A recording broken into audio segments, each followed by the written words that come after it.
I'm Zenet Negron with Socially Now, and today's special guest is Joelle Gomez with the Women's Center of San Joaquin County. Welcome, Joelle. Thank you. Thanks for having me. I'm happy you're here. I've been trying to get you on video for quite some time, and we're trying a little something different. We're trying the black and white, and I hope everybody enjoys it. This is Joelle's idea, so a nice artistic element goes with the background of the photos, which is wonderful. Now we're here at the Women's Center, and you are the director. And you've been the director. You've just had 19 years in August. 19 years. It's been a passionate, a labor of love, if you will. I actually like to think that this is where I'm supposed to be, and it's given me such joy. You know, the Women's Center has been in the community for 35 years. This marks our 35th anniversary this year. Congratulations. Thank you. And, you know, when you look at the sheer volume of individuals whose lives we've touched, it's really meaningful and deep work in transforming people and giving them the hope that they need, whether they be an individual who's faced domestic violence issues, a child who's been exposed to violence or maybe has been molested, or to an adult that just wants to become a better parenting and going through our parenting programs. I think that the amount of services that the Women's Center offers is so varied and so comprehensive that basically everyone and anyone in the community could find something here at the Women's Center for them. Perfect. And even though I know that the location, the office is in Stockton, but this is for the full county.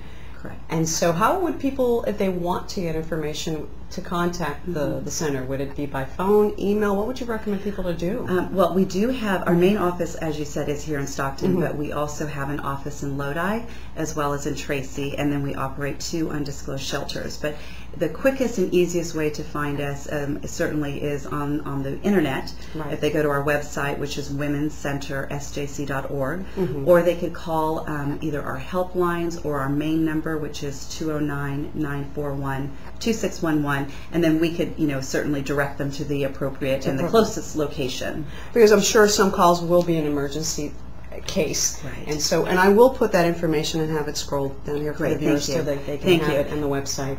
Now, I know that you're busy. You're a busy woman, and we saw each other yesterday. We know that you have events. Adopt a family. Is it Adopt a Family? Yes, Adopt a Family. And tell us about that. And the holidays are fast approaching. It's no matter what, you know, Halloween is over, and then it's like boom, Thanksgiving and Christmas. So most of us may not be thinking so much about, you know, Christmas, but it is around the corner. To give you an idea, at Dawn House, which is our largest shelter, we currently, as of this moment, have 12 moms and 24 children at the shelter. That number will fluctuate up into the holidays and through the holidays, but our max is about 42 at Dawn House and another 10 individuals at our Tree House shelter out of Tracy. Those families that are staying and residing at the shelter often wonder how are they going to get through the holidays, not being home, and it pains me when you hear children say, how is Santa Claus going to find me? Exactly. And we want to ensure that these families, that this is not a worry or a burden or something that they have to sacrifice or go without. And so we organized, and we've been doing this every year for probably the last 2 decades. Excellent. But Adopt a Family essentially connects the community with our clients. So if you're an individual, a family or an organization, a business, and you're interested in adopting a family, you contact us, the Women's Center. Right. And we will, take you through the various steps.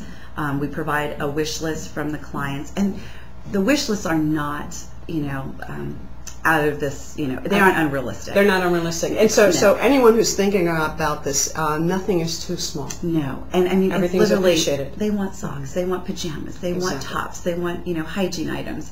Right. It's really the essentials, but it really helps to put a special memory for these children and these families who are experiencing such a hard time.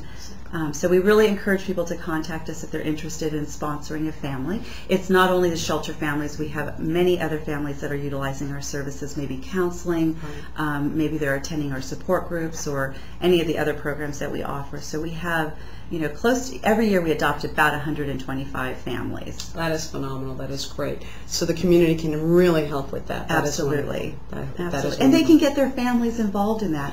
Which is the true meaning of the holidays and Christmas. I love it. I love it. I love it. Now, obviously, that's one way. Now, we also met yesterday in Lodi at the Philanthropy Summit, and which was a phenomenal event. And tell us what you really obtained from that event that can help the Women's Center. Can you share with us? You know, I think most nonprofits are always looking at what they can do to increase their fundraising capacity. And when you think about fundraising, you generally think about the cash donations that you need to bring in. Right. But I think for us to really be sustainable as a nonprofit community, we have to put a lot more forethought into plan giving. And the Philanthropy Summit really gave us the tools to look at how to approach donors and looking at in-kind, gifts of in-kind that can offset your operating budget and your cash.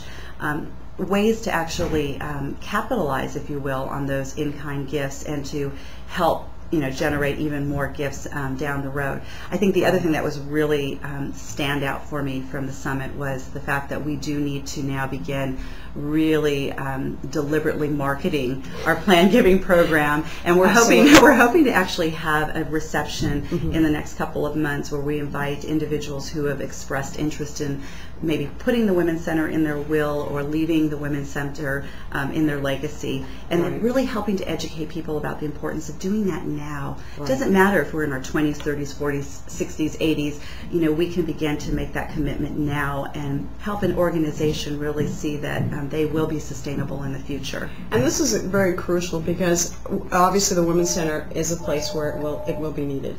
And to plan for that, these things will come into fruition. And even though, yes, you might be in your 20s or 30s or even 60s and not expecting that this is something that will be immediate, the legacy you will leave and the planning would be tremendous for generations down the line. And this is what we forget and we should remember. And I think we also forget that it's not just our wills, that there are many vehicles, many other options. A plethora of them. And that's what we learned yesterday. And so hopefully you're going to be sharing that with the community so they can understand and say, hey, this is something where I can really make a difference. Right. And I think the first thing that comes to mind, and we heard that yesterday too, is that we think, oh, well, I don't have that kind of cash. I can't write a check. But there are so many other things that are, in some ways could be as valuable, if not more, that somebody can contribute with their time, their other in-kind resources to really help agencies. Well, I'm looking forward to that. I'd love to hear when you get that together. We can do another video and let the community know. That would be fun. Now, Joelle, is there anything you want to add? Any last messages for our audience? I would. The Women's Center more recently, just over the last year, adopted a multimedia campaign around awareness for domestic violence issues. And simply our slogan is talk about it before it's too late. I think the one thing that we have found in working around this issue for the last 35 years is that domestic violence and sexual assault can still be something that people are not willing or wanting to talk about for lots of reasons. Absolutely. But one of the things that we want to convey is that if we don't talk about it more as a community and we don't address it head on, that we will see more fatalities, more homicides, because it doesn't get easier, it doesn't get better, it only gets worse.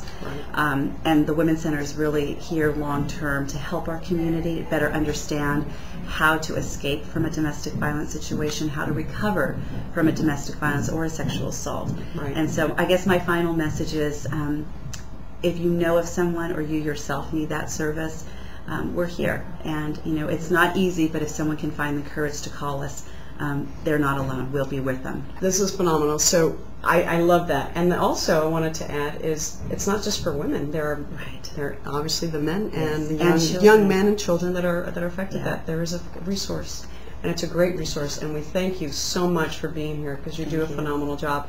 I will put the Women's Center's information, and so please contact them. Got a great facility here. And when you walk in, if you ever have the opportunity and you go to the big conference room, you'll see some names of victims and here's some of their stories, and it's really heart-wrenching, and it is a well-deserved place where the community can really get involved. So I encourage everyone to do that. Thank you so much, Joelle. Thank you. Thank you.